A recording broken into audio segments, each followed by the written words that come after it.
চার রকমের তাগুতের কথা বলা আছে। আমরা সে আয়াত দেখি।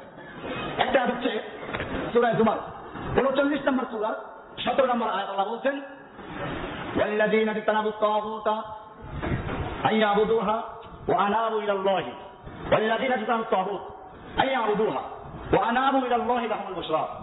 নিশ্চয়ই যারা তাগুত থেকে নিরাপদ দূরে রইল, আইয়াবুদুহা তাগুতের ইবাদত করার থেকে নিরাপদ দূরে রইল। এখানে বুঝা গেল যে তাগুত হচ্ছে এমন গায়রুল্লাহ যে আল্লাহর পরিবর্তে যার একনিষ্ঠ ইবাদত করা হয় তাকে বলা হয় কি তাগুত। কোরআন আরেকটা আয়াত সূরা নিসা 4 নম্বর সূরার 51 নম্বর আল্লাহ বলছেন আলাম তারা ইলাল্লাযীনা উতু নাসীবাম মিনাল কিতাব ইউমিনুনা বিল জিবতি ওয়াত তাগুত ওয়া ইয়াকুলুনা লিল্লাযীনা কাফারু হাউলাই আহদা মিনাল্লাযীনা আমানু সাবিলা। আল্লাহ তাআলা বলছেন তুমি কি তাদেরকে দেখোনি যারা কিতাবের কিছু অংশ প্রাপ্ত হয়েছে, ইলম পেয়েছে, তারা কোরআন পেয়েছে, এরপরে যারা মান্য করে প্রতিমা ও তাগুতকে এবং কাফেরদেরকে বলে যে এরা মুসলিমদের তুলনায় অধিকতর সরল সঠিক পথে রয়েছে। এরা আবার বলে যে মুসলিমদের যে আইন কানুন এর যে ব্রিটিশ ল ভালো, এগুলো এখন চলে না, এগুলো পুরান হয়ে গেছে, এই কথাগুলো বলে। এদেরকে বলা হয়েছে কি তাগুত। এরা থেকে বলেছিল তাগুত হচ্ছে সে গায়রুল্লাহ যে গায়রুল্লাহর প্রতি আস্থা রাখা হয়, বিশ্বাস স্থাপন করা হয়। এই যুগে কোরআনের আইন চলে না, এই যুগে ব্রিটিশ আইন, তাহলে কোরআনের পরিবর্তে আস্থা করা কিসের উপরে? এই তাগুত। তৃতীয় আয়াত আল্লাহ তাআলা বলছেন সূরা নিসা 4 নম্বর সূরা 7 নম্বর আল্লাহ বলছেন আলাম তারা ইলাল্লাযীনা ইয়াজউমুনা আন্নাহুম আমানু বিমা উনজিলা ইলাইকা ওয়া মা উনজিলা মিন ক্বাবলিকা ইউরিদুনা আন ইয়াতাহাকামু ইলাত তাগুত ওয়া ক্বাদ উমিরু আন ইয়াকফুরু বিহি ওয়া ইউরিদু শাইতানু আন ইউদিল্লাহুম দালালান বাঈদা। আল্লাহ তাআলা বলছেন আপনি কি তাদেরকে দেখেননি যারা দাবি করেছে নিশ্চয়ই তারা ঈমান এনেছে তার উপর যা নাযিল করা হয়েছে তোমার প্রতি এবং যা নাযিল করা হয়েছে তোমার পূর্বে, অর্থাৎ তোমার উপর যা নাযিল করা কোরআন এটার উপর ঈমান এনেছে, আগের আসমানি কিতাবগুলো সব মানে, অথচ অথচ তারা বিচার নিয়ে যেতে চায় কার কাছে? তাগুতের কাছে। অথচ তাদেরকে নির্দেশ দেওয়া হয়েছে তাকে অস্বীকার করতে, তাগুতকে বর্জন করতে, তারা তা করে নাই। আল্লাহ বলছেন শয়তান তাদেরকে ঘোর বিভ্রান্তিতে বিভ্রান্ত করতে চায়। সূরা নিসা 4 নম্বর সূরা 7 নম্বর আয়াত। এখানে বুঝে গেল তাগুত বলা হচ্ছে কাকে, যার কাছে মানুষেরা বিচার ফয়সালা নিয়ে যায়। তাহলে এমন তাগুত যে তাগুতের কাছে বিচার ফয়সালা নিয়ে যায়, অথচ সে আল্লাহর বিরুদ্ধে বিচার ফয়সালা করে না। এই তাগুত কারা? এই তাগুত কারা? এই বিচারকরা, শাসকরা, জাল। কারণ এখানে আমাদের কাছে তর্জমা করে লেখা আছে শয়তান। শয়তানের কাছে বিচার নিয়ে যায় কেউ? শয়তানের ইজলাস আছে যে ইজলাসে মানুষের দল ধরে বিচার নিয়ে যায়, সেই উকিল আছে। এই তাগুত থেকে কেমন হচ্ছে? সুতরাং তাওহীদ পূর্ণ হবে না যতক্ষণ পর্যন্ত তাগুতের বিরুদ্ধে কথা বলা না হবে। তাগুত এই শব্দটা আমাদের বুঝতে হবে।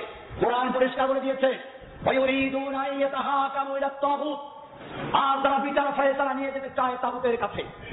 ওয়াকাদ উমিরু আন ইয়াকফুরু বিহি, অথচ তাদেরকে হুকুম করা হয়েছিল তাগুতকে অস্বীকার করতে, পরিহাস তাগুত থেকে নিরাপদ থাকতে।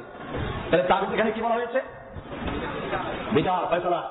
যারা আল্লাহর বিধান বাদ দিয়ে মানব বিধানে বিচার ফয়সালা করে, এখানে কি তাগুত মানে শয়তান? শয়তানের কি ইজলাস আছে? শয়তানের দরবারে কতগুলো উকিল আছে? শয়তানকে দরবারে বিচার নিয়ে যায়, শয়তানের চেয়ারে আছে। এই ইউরিদুনা আন ইয়াতাহাকামু ইলাত তাগুত বলতে কাকে বোঝানো হয়েছে? এটা মনে রাখতে হবে পরিষ্কার। এরপরে 4 নম্বর আয়াত। তাহলে তাগুতকে অস্বীকার করা, তাগুতকে প্রত্যাখ্যান করা, তাগুতকে বর্জন করা তাওহীদের জন্য পূর্ব শর্ত। এটা মনে রাখতে হবে। শাসকদের আইন তৈরি করে তারাও কি? ওই আইন দিয়ে যারা বিচার করে তারা কি? ওই বিচার পার্থ চলার জন্য যারা ওখানে ওকালতি করে তারা কি? পরিষ্কার হয়ে গেল। এরপরে আর এক দল আছে তাগুতের। কোরআন বলছে সূরা নিসা 4 নম্বর সূরা 76 নম্বর আল্লাহ বলছেন আল্লাযীনা আমানু ইউকাতিলুনা ফী সাবিলিল্লাহ ওয়াল্লাযীনা কাফারু ইউকাতিলুনা ফী সাবিলিত তাগুত ফাকাতিলু আউলিয়া শাইতান ইন্না কাইদা শাইতানি কানা দাঈফা। আল্লাহ তাআলা বলছেন আল্লাযীনা আমানু ইউকাতিলুনা ফী সাবিলিল্লাহ, যারা মুমিন তারা আল্লাহর রাস্তায় যুদ্ধ করে। ওয়াল্লাযীনা কাফারু, আর যারা কাফের, ইউকাতিলুনা ফী সাবিলিত তাগুত, তারা তাগুতের পথে যুদ্ধ করে। কার পথে যুদ্ধ করে? তাহলে বোঝা গেল তাগুতকে কার? এখানে তাগুত হচ্ছে ওই ব্যক্তি বা গোষ্ঠী বা দল যাদেরকে প্রতিষ্ঠিত করার জন্য একদল লোক যুদ্ধ করে, মারামারি করে। এখানে পরিষ্কার হয়ে গেল। তাহলে তাগুত এখানে বুঝলাম কারা? যাদেরকে প্রতিষ্ঠিত করার জন্য একদল লোক কি করে? যুদ্ধ করে। এখানে মিছিল করে কেমন আছে কে পুরোমালি পুরোমালি, ওদেরকে প্রতিষ্ঠিত করার জন্য কি করা হয়? কেউ জনকের আদর্শ প্রতিষ্ঠা করার জন্য যুদ্ধ করে, কেউ রোশকের আদর্শ প্রতিষ্ঠা করার জন্য করে। এটা বেশ নাকি? এটা পরিষ্কার। আল্লাহ তাআলা এখানে বলে দিয়েছেন ওয়াল্লাযীনা কাফারু ইউকাতিলুনা ফী সাবিলিত তাগুত, যারা কাফের তারা তাগুতের পথে যুদ্ধ করে, তাহলে বোঝা গেল তাগুত হচ্ছে এমন এক গায়রুল্লাহ, যে গায়রুল্লাহকে প্রতিষ্ঠিত করার জন্য একদল লোক প্রাণ দিয়ে যুদ্ধ করে। কি করে? ছিল না, কেতাল করে, যুদ্ধ করে, প্রাণান্তকার লড়াই করে, সংগ্রাম করে। বিষয়গুলো পরিষ্কার কিনা? এই তাগুতকে বর্জন করা ছাড়া ইমান পূর্ণ হতে পারে? এবারে আমরা দেখো বড় বড় তাগুতগুলো কি আছে। বড় বড় তাগুতগুলো যেমন প্রথম তাগুত শয়তান। প্রথম তাগুতকে তাগুত আমরা বলেছি যে নিজে ইবাদত নেয়, আল্লাহর ইবাদত করার পরিবর্তে সীমা লঙ্ঘন করে যে নিজে ইবাদত নেয়, আল্লাহ দাসত্ব করার সীমা অতিক্রম করে যে নিজে মানুষের দাসত্ব নেয়, তো শয়তানও দাসত্ব নেয়।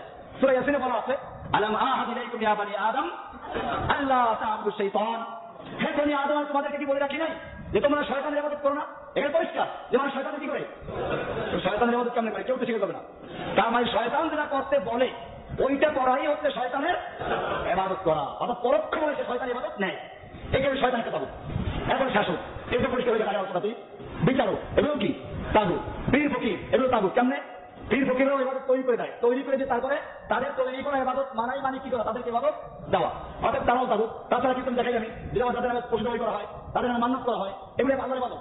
এগুলো কি করা হয়? পীরের তাগুতকে যাওয়ার সময় পিসবাল যায়, হ্যাঁ, এই সমস্ত কি এগুলো সকলের ইবাদত। অবশ্য পিসবালের যেমন ইবাদত না, তৈরি করা ইবাদত। এবারে গণ জ্যোতিষী জাদুকর এরা গায়ের জানার দাবি করে, এগুলো তাগুত। আল হাওয়া নিজের প্রবৃত্তি, আল্লাহর হুকুম একটা আর নিজের মনে চার একটা, আল্লাহর পরিবর্তে ইবাদত করলো কার? ফজর আযান হয়ে গেল, আল্লাহর হুকুম আইয়াস সালাত as-সালাতু খায়রুম মিনান নাওম, চলে আসো। আর নফসে বানানা আর নাওমু খায়রুম মিনাস সালাত, সালাতের চেয়ে ঘুম ভালো, আল্লাহর দাওয়াতে ঘুমের চেয়ে নামাজ ভালো। নফস বললো কি? নামাজের চেয়ে ঘুম ভালো, ঘুম একটু। তাহলে এখন যে আল্লাহর হুকুম বাদ দিয়ে পূজা করলো কার? এই প্রত্যেক আমাদের যে বিস্তারিত দলিল লেখা আছে, কিতাবুল ঈমান, কিতাবুল আকাইদ, তাদের একটা তাকলিদ আবা, এটা হয়ে গেছে বাপ দাদার অনুসরণ। আল্লাহু আকবার। যখনই কোরআন হাত দলিল দেওয়া হয় তোমাদের কি বাপ দাদা যুদ্ধ করে আসছি, ও খুঁজে কম বুঝে, ওই যে চিংড়ি মাছ যখন সামনে চলে পানির ভিতরে একটু আস্তে আস্তে হাঁটে, আর সামনে কোনো বাধা পায় এক ধাক্কায় অনেক দূর চলে গেছে। আপনি যখন কোরআন হাদিস দিয়ে আস্তে আস্তে দলিল দিয়ে বুঝাইবেন, একটু তো বুঝছিল, যখনই ওই হুজুরের কাছে কেন হুজুর বলবে কি, আরে আমরা কি কম বুঝি, এত হুজুরা কম বোঝে, বাপ দাদা যুদ্ধ করে আসছি, এক ধাক্কায় আপনি যা বুঝাইবেন সব শেষ। তাড়াতাড়ি আবার কোরআন হাদিস বাদ দিয়ে আমি এখানে বলেছি তাগুত খালি কোনো ব্যক্তি না, তাগুত পুরুষ হতে পারে, তাগুত দল হতে পারে। একটা দলকে প্রতিষ্ঠার জন্য সংগ্রাম করে, ওই দলটাই কি তাগুত।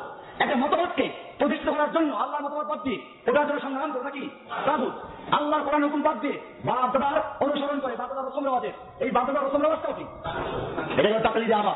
এগুলো আন্দোলনের অনেকগুলো। যখনই কোনো নবীদেরকে বলা হয়েছে, নবীরা দাওয়াত দিয়েছেন জাতিকে, তারা বলছে ওয়াজাদনা আলাইহি আবানা, আমরা বাপ দাদার যুগ থেকে কাজটাকে পেয়েছি, বাপেরা করেছে, দাদারা করেছে, তুমি কি বেশি বুঝো? আমাদের কি মুক্তি নাই? আমাদের কি ভাবদেশ নাই? আমাদের সব আছে। আপনি যখন কোরআন সুন্নাহ দলিল দিবেন, তখন সে বলবে কি, আরে তুমি তো কোরআন কপি দাও না, আমি কপি দাও না, আমি বলবো। আপনি বলেন যে আমি আরবি বুঝি না, আমার কাছে নাম্বার না আছে, আমি বলেন যে করেন নাই, তাহলে আমি যেটা বললাম কোরআন আছে কিনা বলতে পারবেন, আমি পড়তে পারি কি পারি পরে কথা, আমি যেটা বললাম সেটা কোরআন আছে কিনা, হাদিস আছে কিনা, বলেন নাই, তখন নাই, দেখে রাখি জীবনে রাখি না, কারণ জানে কোরআনে আছে। আপনাকে বোকা বানাবার জন্য খালি ধাক্কা মারতে, এরা কোনো দলিল পেশ করতে পারবে না ইনশাআল্লাহ। এগুলো ভয়ের কোনো কারণ নাই, স্থির হবে দাঁড়াবে শক্ত হইয়া, মার খেলে পাবো তার জন্য এই বাপ দাদার পূজাটাই চলতে বেশি এখন। এই হলো আমাদের পরিষ্কার বক্তব্য। এর পরিবর্তে যদি কোনো ব্যক্তি বেশি সংখ্যা লোক দেখলো, বড় বড় মুসলিম হাফেজ দেখলো, পীর দেখলো, তাহলে কোরআন সুন্নাহ বাদ দিয়ে যদি এই বাপ দাদার মুক্ত করা হয়, তো ওটাই কি তাগুত। বিষয়গুলো আশা করি ক্লিয়ার হয়ে গেছে।